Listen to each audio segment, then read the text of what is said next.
गौरी देवी राजकीय महिला महाविद्यालय में बीएससी भाग तृतीय प्राणी शास्त्र की कक्षा का मैं डॉक्टर बी.एन. पांडे स्वागत करता हूं। बच्चों, अभी भी कोविड-19 के प्रभाव के कारण रेगुलर क्लासेस प्रारंभ नहीं हो पाई हैं और जब तक रेगुलर क्लासेस प्रारंभ नहीं होती हैं तब तक हम प्रायोगिक कार्य भी ऑनलाइन माध्यम से ही करेंगे। तो बच्चों, मैं आपको तृतीय वर्ष की कक्षा को प्रैक्टिकल कार्य के बारे में बताऊंगा कि किस प्रकार से प्रैक्टिकल कार्य पूरा करते रहें। जब उचित समय होगा, क्लासेज रेगुलर चलेंगी, तब क्लास में भी आपको कार्य करवाए जाएंगे। तब तक आप फाइल का निर्माण करें, फाइल बनाएं। विद्यार्थियों, आपके प्रैक्टिकल के पाठ्यक्रम में कुल 8 भाग हैं। पहला भाग एनाटॉमी का है। इसके अंतर्गत मछली और रैट की आंतरिक रचनाओं का अध्ययन करेंगे।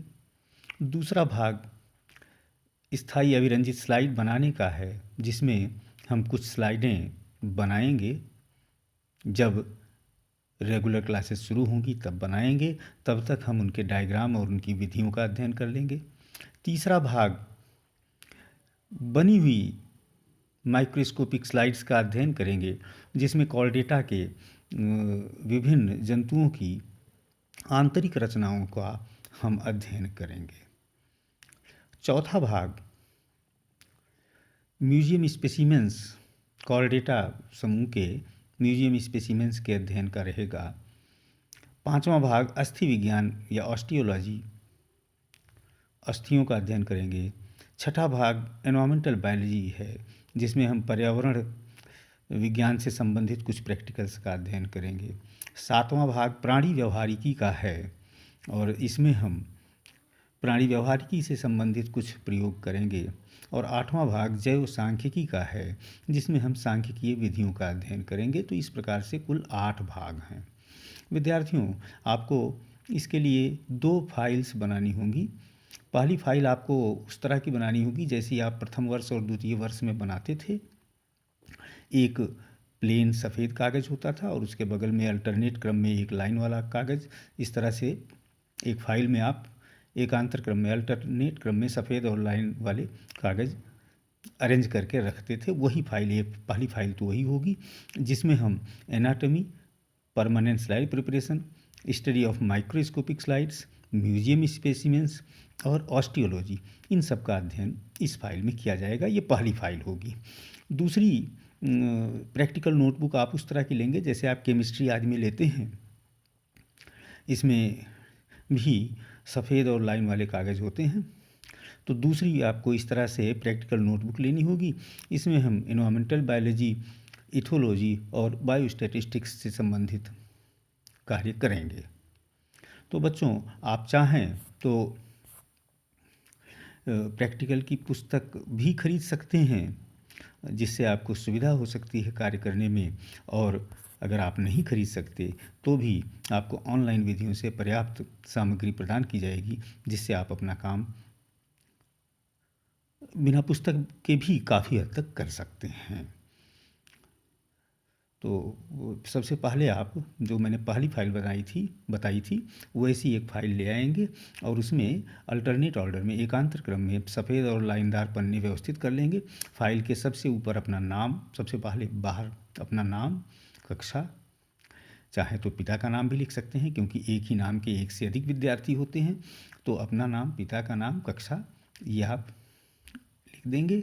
वर्ष लिख देंगे 2020-21 और उसके बाद अंदर कार्य शुरू करेंगे। तो हम आपको आज से बताते हैं कि कैसे आपको प्रायोगिक का कार्य करना है। सबसे पहले आज शुरू करते हैं इसके प्रथम भाग एनाटॉमी से। एनाटॉमी में ये मैंने चित्र दिया हुआ है। आप स्कोलियोडोन का एक एक्सटर्नल स्ट्रक्चर या जनरल मॉर्फोलॉजी का एक डायग्राम बनाएंगे और जैसा आप पहले करते थे, डायग्राम के ऊपर राइट कॉर्नर पर आप इसका वर्गीकरण लिखेंगे, डायग्राम का उचित नामांकन करेंगे जैसा इसमें किया हुआ है। आप ध्यान रखेंगे, पहले भी आपको बताया गया था कि diagram simple black and white बनाना है, इसमें कोई भी कलरेशन नहीं करने हैं, सिंपल पेंसिल डायग्राम होंगे, पेंसिल से ड्रॉ करेंगे और लेबलिंग भी पेंसिल से ही कर देंगे। लेबलिंग में एरो मार्क वगैरह नहीं करेंगे, सिंपल स्ट्रेट लाइन, बिल्कुल सीधी लाइनें ही ड्रॉ करेंगे, जैसा कि इस डायग्राम में भी आप देख सकेंगे। उसी तरह से बिल्कुल सीधी लाइनें खींचेंगे और नामांकन कर देंगे। सबसे ऊपर दाहिने कोने पर आप वर्गीकरण लिख देंगे, बाएं कोने पर आप दिनांक लिख देंगे, डेट लिख देंगे, तारीख लिख देंगे, और दाहिने कोने पर आप वर्गीकरण लिख देंगे। यहाँ मैंने इसका वर्गीकरण भी दे दिया है, तो आप इसको पहले सफ़ेद पन्ने पर आप ये कार्य करेंगे। वर्णन नहीं लिखना है, डिस्क्रिप्शंस नहीं लिखने हैं।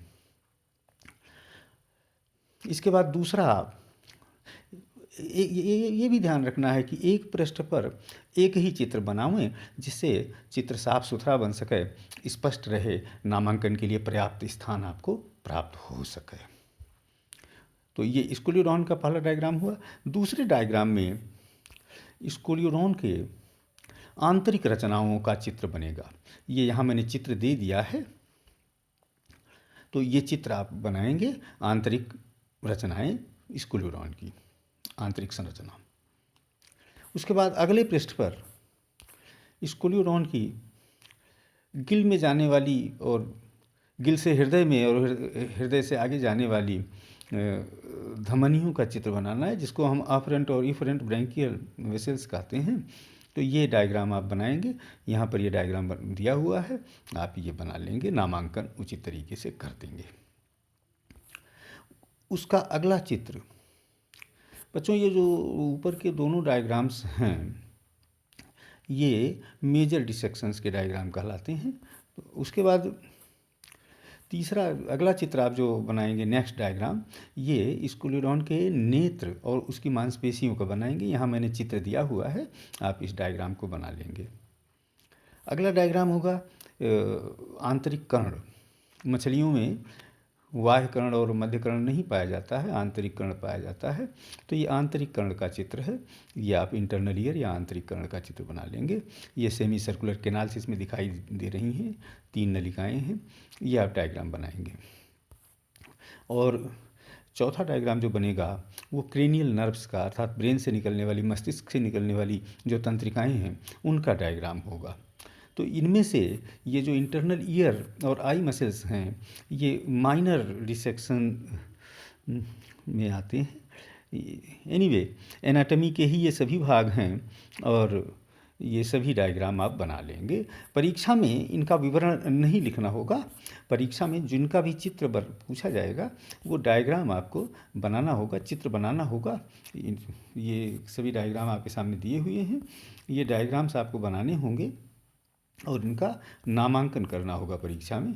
तो ये कार्य आप करना प्रारंभ कर देंगे, और कोई असुविधा होगी तो आप मुझे बताएंगे। ध्यान रखेंगे, चित्र स्पष्ट होना चाहिए, साफ होना चाहिए, नामांकन क्लियर होना चाहिए। इसमें किसी प्रकार की आर्टिस्टिक क्वालिटी की आवश्यकता नहीं होती है, किसी प्रकार की कलाकृतियाँ नहीं बनानी हैं। सिंपल एंड करेक्ट, साधारण चित्र हो और सही चित्र हो, नामांकन भी साधारण हो, पठनीय हो, पढ़ने लायक हो और करेक्ट हो। किसी प्रकार की इसमें विशेष आर्टिस्टिक कोई भी आपको अपनी क्वालिटीज़ नहीं दिखानी है, सिंपल लिखें। और जैसा इसमें भी आप देख सकते हैं, जहाँ भी जूलॉजिकल नेम लिखे हुए हैं वो अंडरलाइन किए गए हैं, तो ये भी आपको ध्यान रखना चाहिए, अंडरलाइन किया जाना चाहिए जूलॉजिकल नेम्स को। जैसे यहाँ स्कोलियोरॉन जो है ये जूलॉजिकल नेम है, तो इसको अंडरलाइन किया हुआ है, इसमें रेखांकित किया गया है। तो ये आप पहला कार्य आप शुरू कर दें, धीरे धीरे हम आपको और बताते रहेंगे कि प्रैक्टिकल फाइल में किस तरह से आपको आगे बढ़ना है। तो जो भी डायग्राम बनाएंगे, बाएं कोने पर, उस पृष्ठ के बाएं कोने पर, पहली बात, एक पृष्ठ पर एक डायग्राम और बाएं कोने पर आप दिनांक अवश्य लिखेंगे। जब उचित समय आएगा, रेगुलर क्लासेस प्रारंभ होंगी, तब मैं आपकी इन फाइल्स को चेक करूँगा। थैंक यू बच्चों। कोई असुविधा होगी तो आप मुझे व्हाट्सएप के द्वारा या फ़ोन के द्वारा पूछ सकते हैं। जिससे आपका समाधान किया जा सके।